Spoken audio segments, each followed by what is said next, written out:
আচ্ছা, আপনার কি রাতে বারবার প্রস্রাব হওয়ার কারণে ঘুম ভেঙে যায়?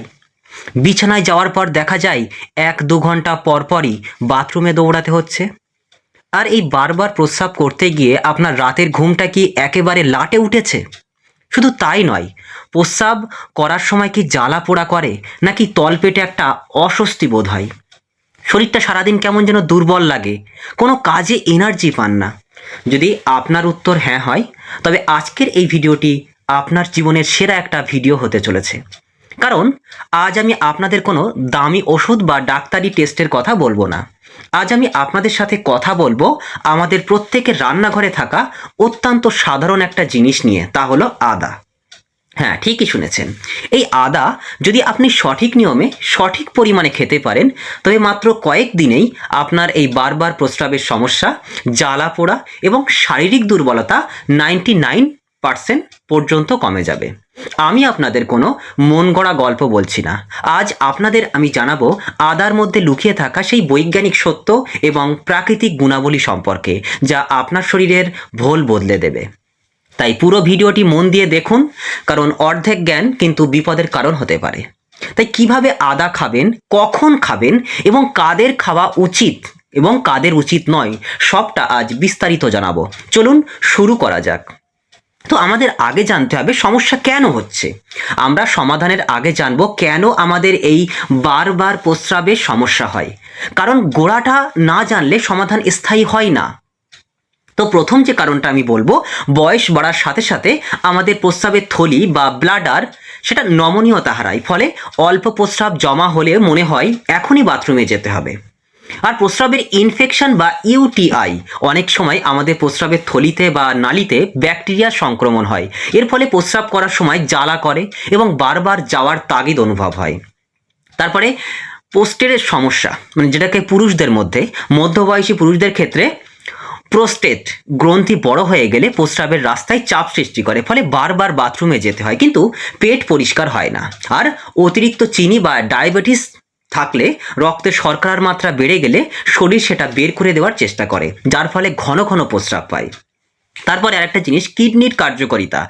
কিডনি যদি সঠিকভাবে রক্ত ছাঁকতে না পারে বা শরীর থেকে বর্জ্য বের করার কাজে অতিরিক্ত চাপ নেয়, তবে এমনটা হতে পারে। আরেকটা কারণ বলবো, অপুষ্টি এবং দুর্বলতা। শরীরে যখন খনিজ উপাদান কমে যায় এবং নার্ভ বা স্নায়ু দুর্বল হয়ে পড়ে, তখন প্রস্রাবের ওপর নিয়ন্ত্রণ কমে যায়। ধরুন, একটি কল বা একটা ট্যাপ যদি লুজ হয়ে যায়, তবে ফোঁটা ফোঁটা জল সারাক্ষণ পড়তে থাকে। আমাদের শরীরটাও ঠিক তেমন। যখন ভেতরের মাংসপেশি এবং নার্ভগুলো দুর্বল হয়ে যায়, তখন সেগুলো আর প্রস্রাবকে ধরে রাখতে পারে না। আদা ঠিক এই জায়গাতেই কাজ করে। তো আদা আমাদের শরীরে কিভাবে কাজ করে? আপনারা ভাবতে পারেন, সামান্য এক টুকরো আদা এত বড় সমস্যার সমাধান কিভাবে করবে? দেখুন, আদা শুধু রান্নার মশলা নয়, এটি একটি মহা ঔষধ। আদার মধ্যে কি গুণ আছে? অ্যান্টি ইনফ্লেমেটরি গুণ। আদার মধ্যে থাকে জিঞ্জেবেল নামক একটি উপাদান। এটি আমাদের শরীরের যে কোনো জায়গার ফোলাভাব, প্রদাহ কমিয়ে দেয়। আপনার প্রস্রাবের নালী বা ব্লাডারে যদি কোনো প্রদাহ বা জ্বালা থাকে, আদা সেটাকে একেবারে শান্ত করে দেয়। আদা প্রাকৃতিকভাবে ক্ষতিকর ব্যাকটেরিয়া মারতে সাহায্য করে। আপনার যদি ইউরিনারি ইনফেকশন থাকে, তবে আদা সেই ব্যাকটেরিয়ার বিরুদ্ধে যুদ্ধ করে আপনাকে আরাম দেবে। আদা খেলে শরীরের রক্ত চলাচল বৃদ্ধি পায়। এর ফলে কিডনি এবং মূত্রাশয়ের স্নায়ুগুলি সতেজ হয়ে ওঠে এবং শক্তিশালী হয়। আদা আপনার হজম ক্ষমতা বাড়ায় এবং শরীরের দুর্বলতা কাটিয়ে আপনাকে একেবারে চনমনে রাখে। এখন আসা যাক খাওয়ার সঠিক নিয়ম ও পদ্ধতি। এখানেই কিন্তু মূল সমাধান। এখন আমি আপনাদের আদা খাওয়ার এমন 3টি পদ্ধতির কথা বলবো, যা আপনি ঘরেই খুব সহজে করতে পারবেন। মনোযোগ দিয়ে শুনুন। আদা ও মধুর টোটকা। 1 ইঞ্চি পরিমাণ কাঁচা আদা এবং 1 চা চামচ খাঁটি মধু। প্রথমে আদাটি ভালো করে ধুয়ে নিন। তারপরে গ্রেটার দিয়ে ঘষে বা হামানদিস্তায় থেঁতো করে 1 চামচ রস বের করে নিন।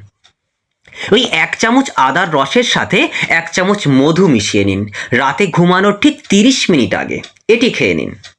কি বললাম? রাতে ঘুমানোর ঠিক 30 মিনিট আগে এটি খেয়ে নিন।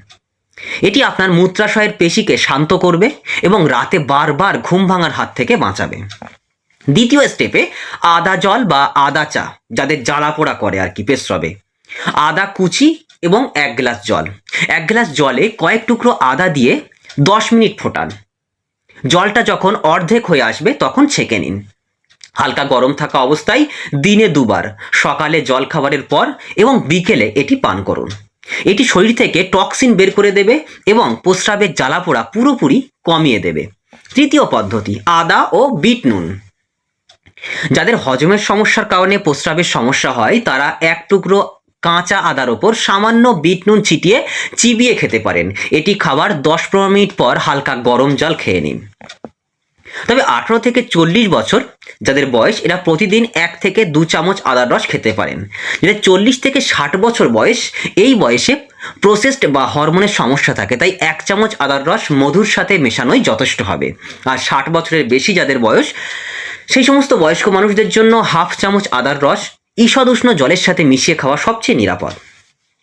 তবে সঠিক তথ্যের জন্য এই অংশটি খুবই গুরুত্বপূর্ণ। সবাই কিন্তু আদা খেতে পারবেন না। গর্ভবতী মহিলা যারা সন্তান সম্ভবা, তারা আদা খাওয়ার আগে অবশ্যই ডাক্তারের পরামর্শ নেবেন। যাদের রক্ত পাতলা করার ওষুধ চলে তারা আদা বেশি খাবেন না। আর যদি আপনার কাছাকাছি কোনো অপারেশন হওয়ার কথা থাকে তবে আদা খাওয়া বন্ধ রাখুন। আর অত্যাধিক পিত্ত বা অ্যাসিডিটি যাদের শরীরে প্রচুর পিত্ত, সারাক্ষণ বুক জ্বালা করে, তারা আদা সরাসরি না খেয়ে জলের সাথে মিশিয়ে খাবেন। তো প্রাকৃতির কাছে আমাদের সব রোগের সমাধান আছে, শুধু আমাদের জানতে হয় সঠিক পদ্ধতি। আদার এই ঘরোয়া টিপসটি অন্তত টানা 7 দিন ট্রাই করে দেখুন। আমি বিশ্বাস করি আপনি নিজেই পরিবর্তনটা বুঝতে পারবেন। প্রথম দিন থেকেই আপনার প্রস্রাবের জ্বালাপোড়া কমতে শুরু করবে এবং 2-3 দিনের মধ্যে রাতের ঘুম অনেক গভীর হবে। মনে রাখবেন, সুস্থ থাকতে কেবল ওষুধ নয়, সঠিক খাদ্যাভ্যাস এবং সচেতনতাও জরুরি। অযথা দুশ্চিন্তা করবেন না, নিয়ম মেনে চলুন, আপনি সুস্থ হয়ে উঠবেনই। আজকের এই তথ্যগুলো যদি আপনার কাছে সামান্যতম উপকারী মনে হয় তবে ভিডিওটিতে একটি লাইক দেবেন, কারণ আপনার একটি লাইক আমাদের এই রকম আরও সত্য এবং কার্যকারী ভিডিও বানাতে উৎসাহ দেয়। আর ভিডিওটি শেয়ার করুন আপনার বন্ধু ও আত্মীয়দের সাথে, যাতে তারাও এই কষ্ট থেকে মুক্তি পায়।